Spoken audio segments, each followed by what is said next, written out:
Konnichiwa buddies!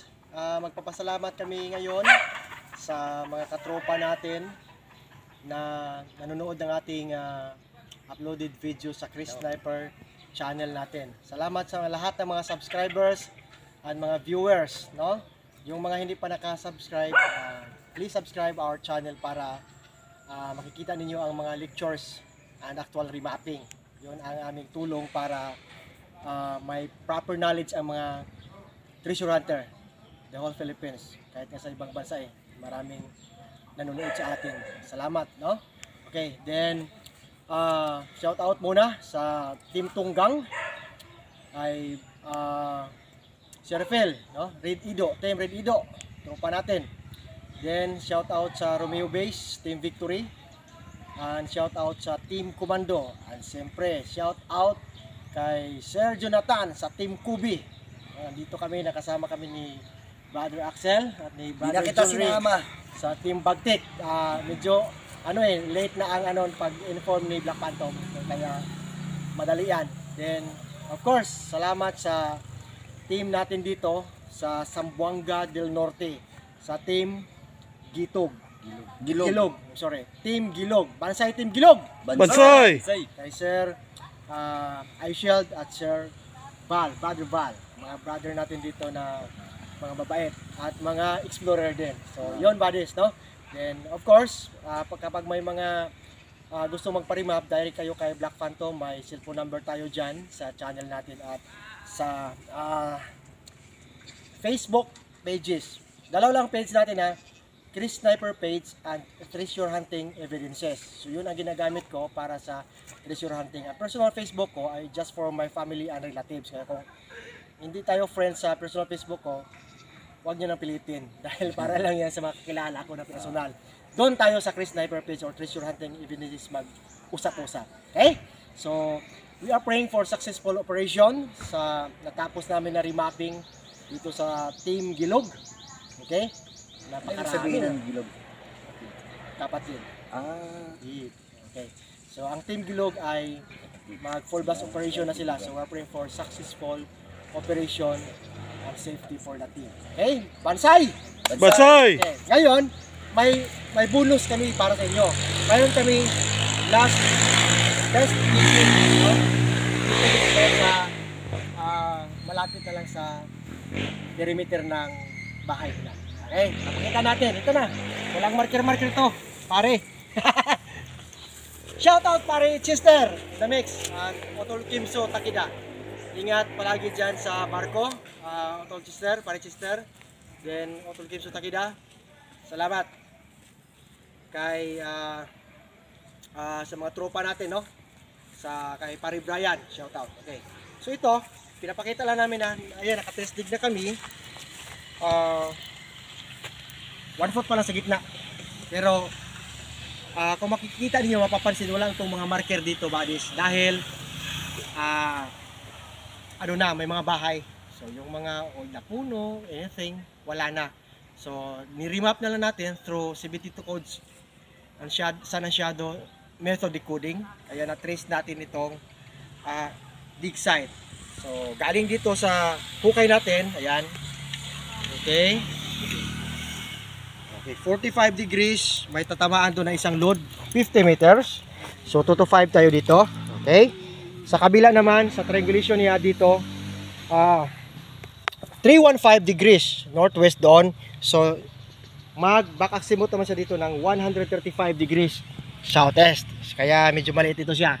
Then si Paridods, shout out sa ating driver, naglinis ng sakyan. Black Tiger on the mix. Okay. So yun na, no? Ma'am V, salamat. Ma'am Wincy, okay, shout out sa inyo. Okay. Shout out Bro Michael at Bro Clifford ng Dipolog. Bisitahin nyo ako this week. Mag-usap tayo. Uncle Denden. Ay, Uncle Denden. Okay. Ang tabira. So, yung sinabi ko ba, after remapping, dapat may test digging para ma-prove na may mga hidden trail markers. Ito, dapat mag-ready ng tubig sa brush. Yan. Para malinisan. Yan, ang dami pa mga cute ang markers, pero ito lang papakita namin. Okay. Una, 1 foot pa lang itong Superman type marker. Parang hard pero Superman type. In the same manner, VCAT, code 5. Okay? So, huwag aasa dyan. Dapat may coordinate siya. Okay, lumalabas ang foot marker. Paa ng bata. Back to back yan, buddies. Liit lang ah. 4 inches lang. Shout out Team Chiba, Team Okinawa. Ingat kayo sa operation. Then, bato na may naka-emboss na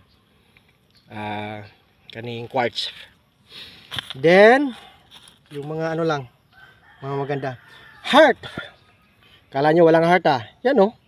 Hindi nakaukit, naka-emboss. Heart na naka-emboss sa flat stone. That means the items ay may cover na flat stone or flat cement. Yan. Maliit lang na heart yan, buddies. Yan oh, maliit. Okay. So, yan na, mga flat stone. So, okay na yun ha. Good na yan. Yan o siya, silver dust. Okay. Tamago, itlog. Yan. Itlog yan. Yan ang tinatawag natin tamago. Palagi yang magkasama ng foot para sa opening. Then, code D, metal element. Gold is one of the noble metals. Yan. May metal element. Then, half moon means portal. Okay. May babanggain na cover. Klaro-klaro na di. Yan buddies, yan ang sinasabi natin na mga hidden trail marker para kumpirmado na ang ating hukay ay sapol. Okay, yan pa, marami pang iba. So, may diamond. Diamond marker. Diamond talaga yan, di ba? Okay, back to back pa yan. Okay. Diamond marker. Ito pa. Malaki-laki diamond. Yan yung tinatawag natin puzzle type. Shout out red phantom and blue phantom and pink phantom and white phantom. Okay, so box type, box shape. Ayan. So inventory marker, maliit lang buddies. White stones. Okay, mga stones na galing sa sapa yan. Okay? So yun, baka magtanong kayo bakit na yan, na remap. Sikreto niyon buddies ha. Sundan niyo lang ang proper procedure dyan sa mga uploaded videos natin sa YouTube. May mga sikreto yan, pero ang pinakasikreto ay sa actual na namin tinuturo. So yun lang, sana may natutunan kayo sa mga actual remapping natin. Then maraming salamat sa lahat ng mga katropa sa buong Pilipinas. Okay, thank you Black Phantom for Uncle Salvador. videographer for today. Team Tunggang. Salamat. Okay, yan ang number ni Black Phantom. Doon muna kay Sir iShield. Ito yung mga the boys natin dito na mga katropa sa Zamboanga del Norte. Okay, so maraming salamat. Sir iShield. Team Gilog. Okay. Ang ibig sabihin ay kapatid. Kapatid. Team Bagtek. Ating Bagtek, syempre. Team Wala Kobe. nang magwapo sa sindahan. Okay, yun. Okay. So yun lang buddies. Hopefully ay mag-successful tayo sa ating mga retrieval operation sa lahat ng mga team. Once again, this is Chris Sniper saying eat, sleep, and explore. Then Bansay Team Gilog! Bansay! Salamat!